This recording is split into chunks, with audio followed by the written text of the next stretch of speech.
बिस्मिल्लाहिर्रहमानिर्रहीम। नाजरीन, मोहसिन फ़खरीज़ादा के कत्ल के बाद ईरानी क़यादत ने अज़म किया था कि वो बदला लेकर रहेंगे। ताहम ईरानी हुकूमत और क़यादत की तरफ से बदला लेने के बयान के बाद से इसराइल घबरा गया था कि शायद ईरान उस पर चढ़ दौड़ेगा।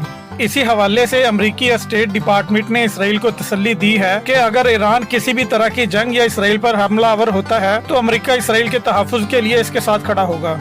नाजरीन, ईरानी सुप्रीम लीडर ने बयान दिया कि मोहसिन फ़खरीज़ादा के कत्ल का बदला लेने के लिए हिफा में मौजूद बड़े पैमाने पर यहूदियों को निशाना बनाने के साथ साथ वहां से डील होने वाली सारी अस्करी और दीगर जंगी मामलात का खात्मा कर दिया जाए। इसी बयान के पस मंजर में अमरीकी स्टेट डिपार्टमेंट ने जवाब दिया था कि हम खित्ते में किसी भी किस्म की अमन अमान की सूरत हाल खराब होने की मजम्मत करते हैं और अगर ईरान हमला करता है तो हमारी तमाम तर मदद इसराइल के साथ होगी।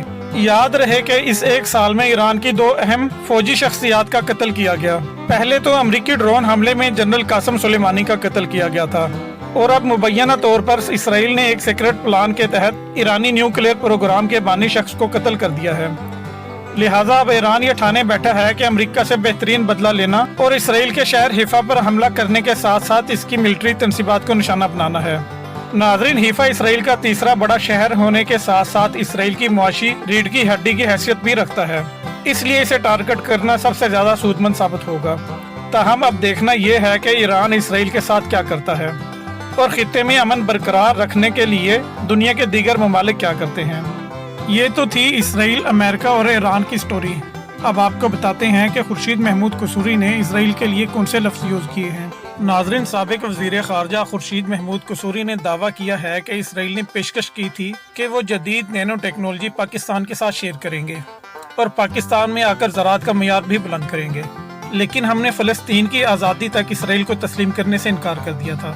निजी टीवी चैनल से गुफ्तगू करते हुए साबिक वज़ीर ख़ारजा ने कहा कि पाकिस्तान की जानिब से इसराइल को तस्लीम न करने का पाकिस्तान को नुकसान हो रहा है। इसराइल ने पेशकश की थी कि वो ज़राअत की जदीद टेक्नोलॉजी हमें देंगे और साथ नैनो टेक्नोलॉजी भी पाकिस्तान को फराहम की गई थी।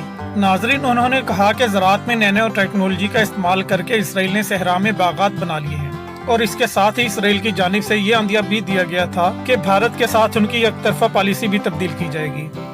उन्होंने कहा कि इसराइली वफद के साथ ये मुलाकात तुर्की के तवस्सुत से हुई थी और अगले दिन मैंने प्रेस कॉन्फ्रेंस में अपना फैसला बताना था, लेकिन अगले दिन मैंने प्रेस कॉन्फ्रेंस करते हुए कहा कि इसराइल जब तक अरब लीग के फैसले के मुताबिक आज़ाद फ़लस्तीन के मंसूबे पर अमल दरामद नहीं करता, हम इसराइल को तस्लीम नहीं कर सकते। इसराइल को सिर्फ इसी सूरत में तस्लीम किया जा सकता है कि इसराइल और फ़लस्तीन अलहदा रियासतें बन जाएं और आज़ाद फ़लस्तीनी रियासत का दारुल हुकूमत यरूशलेम हो।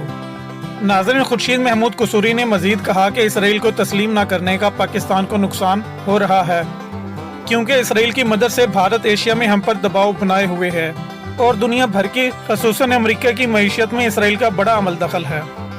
नाजरीन, वाज़ेह रहे कि पाकिस्तान की जानिब से इसराइल को तस्लीम नहीं किया गया और हर दौर में पाकिस्तानी हुकूमत की एक ही पॉलिसी रही है कि जब तक फ़लस्तीन का मसला हल नहीं हो जाता पाकिस्तान इसराइल को तस्लीम नहीं करेगा। नाजरीन, ये थी आज की हमारी वीडियो। उम्मीद करता हूँ पसंद आई होगी। इस वीडियो को लाइक और चैनल को ज़रूर सब्सक्राइब कीजिएगा। अल्लाह हाफिज़।